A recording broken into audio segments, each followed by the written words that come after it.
She was born enslaved. This is the official triumphant record of her journey to freedom. She couldn't read.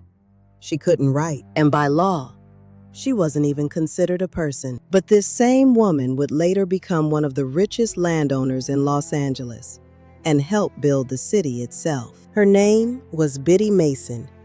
And this story proves something I say all the time on this channel.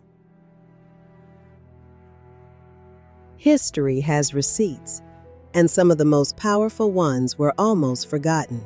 Welcome back to Receipts from the Past, where we tell the stories that didn't always make the textbooks, but still made history. Today's receipt takes us to the 1800s, to a woman who went from slavery to freedom, to wealth, to legacy. This is the story of Biddy Mason. Biddy Mason was born into slavery in 1818 in Mississippi. No last name, no rights, no control over her life. She was owned by a man named Robert Smith, who later joined the Mormon Church and decided to move west with his family. When he moved, he took Biddy with him. Not because she wanted to go, because enslaved people didn't get to choose. While pregnant, taking care of other people's children, cooking, carrying supplies. Still enslaved, still treated like property. She walked hundreds of miles, across the country, through harsh weather, over dangerous land.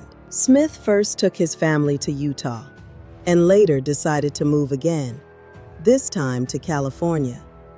Now this is important. California had entered the United States as a free state. That meant slavery was illegal there. But Smith didn't care. He kept Biddy and the others enslaved anyway, and planned to move them again, to Texas, where slavery was still legal. Biddy understood what that meant. If she left California, she might never be free. So she made a decision that could have cost her everything. She went to court. In 1856, Biddy Mason stood in a Los Angeles courtroom. Think about that. An enslaved black woman in the 1850s challenging her owner in front of a judge. She couldn't read, she couldn't write, but she could speak. And she told the court she wanted freedom for herself and for her children. The case became known as Mason versus Smith, and the court ruled slavery was illegal in California. Biddy Mason and 13 others were declared free. Just like that, after nearly 40 years in slavery, Biddy Mason became a free woman. But freedom didn't mean life was easy. Not in the 1800s. Not for a black woman. Biddy stayed in Los Angeles and started working as a midwife and nurse. She helped deliver babies. She cared for the sick. She worked for families across the city. People trusted her, and she saved every dollar she could. She didn't waste money. She didn't give up. She worked, day after day, year after year. Then she made a move that would change her life forever. She bought land in Los Angeles. At the time, it was just dirt.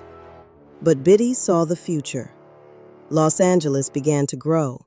More people, more buildings, and that land Biddy bought became valuable. Very valuable. She bought more property. She rented land. She loaned money. By the late 1800s, Biddy Mason became one of the wealthiest black women in California. Let that sink in. A woman born enslaved, who couldn't read, who walked across the country in chains, became a landowner in one of the biggest cities in America. That's a receipt. But Biddy didn't keep her success to herself. She helped the poor. She fed the hungry.